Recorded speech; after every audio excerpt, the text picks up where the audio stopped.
YRF Entertainment was never a strategic decision for me to start in the US. It was always a personal decision that I wanted to do something apart from act. At that time, the options available to me were to produce and direct movies out of India for our studio here. But I had a conversation with my brother and he told me that, have you ever thought of taking Yash Raj Films international? And that really excited me. And I just felt that it was, for me, a challenge, one. And secondly, I felt that in this way, I would have my own voice. And going out there, even if it's in a small way, I'd be able to at least say that this is something that I did. So that's where the real thought of doing that came about.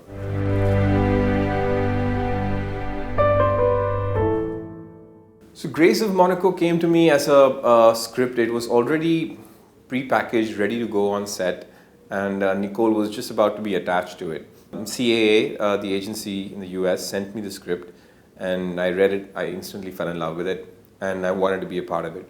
So I called up the producer at that time, Pierre-Ange Pogam of Stone Angels, and I said that I'd like to co-produce this film with you.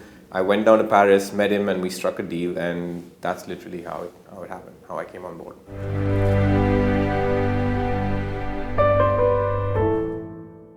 Cannes was very surreal for me, standing there with all these big celebrities and having our film open the festival. It was a great moment of pride, especially when I saw the film at the theater and the YRF logo came on the screen. It was a moment of great pride, and I wish my father was there to see it.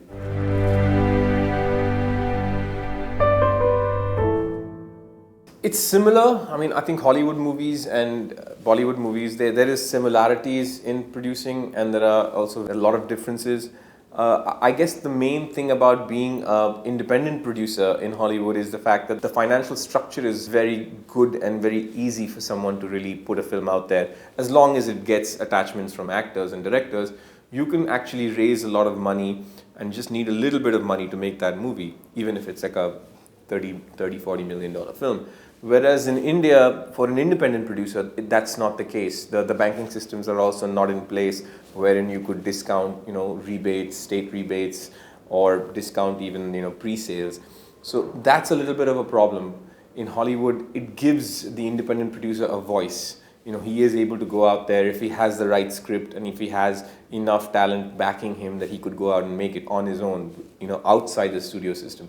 Whereas in India, that's not so easy. He must be part of the studio system somewhere or the other to really get his film financed.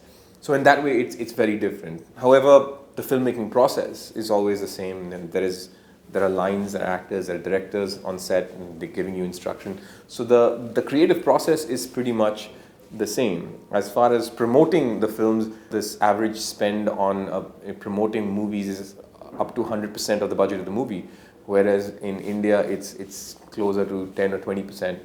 Depending on the size of the film. So there is a big disparity in the spend, and that naturally shows up. So that's very different from both the markets.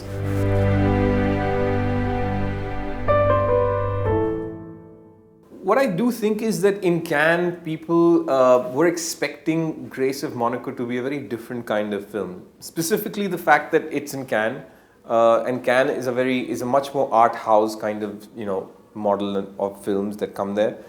Also, I think the reviewers kind of got a little confused because what Olivier Dahan, the director of Grace of Monaco, was earlier known for was La Vie en Rose, which was a very character-driven piece.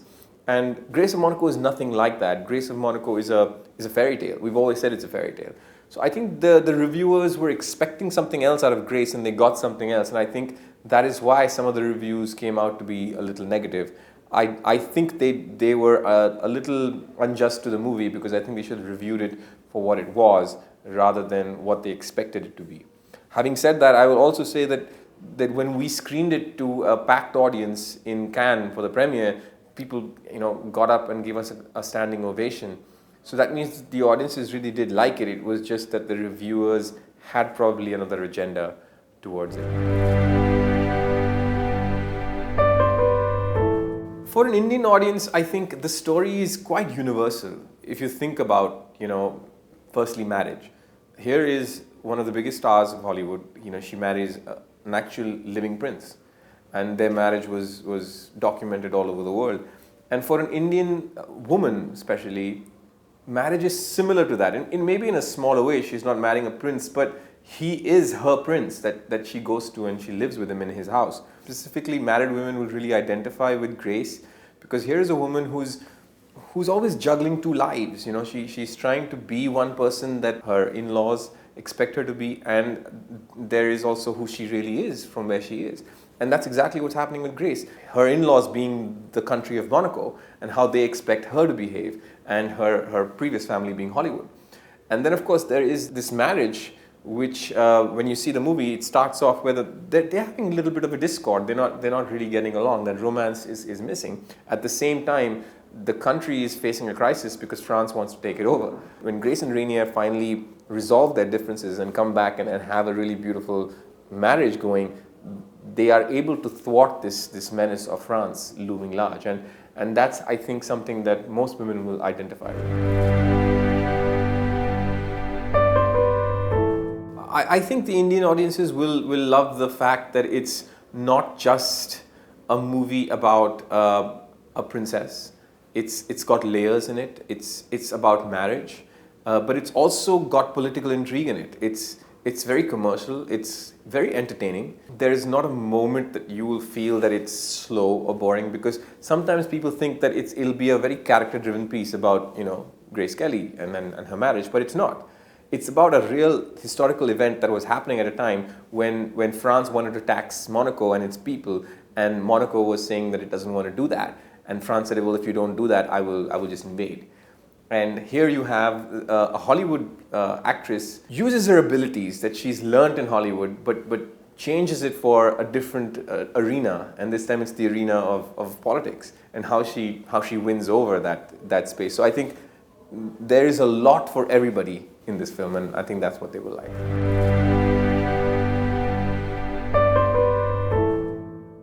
It's just a new company that's come out with its first movie. We have a long way to go. I'm very happy that with my first film, I was able to open Cannes in such a prestigious festival. I don't consider that that's a success yet. I want to give a lot more. To that end, I'm developing a lot of very interesting stories and subjects that I will go into production with next year, and hopefully come back to India and release that here as English language, of course, but something that they will hopefully be proud of from YRF.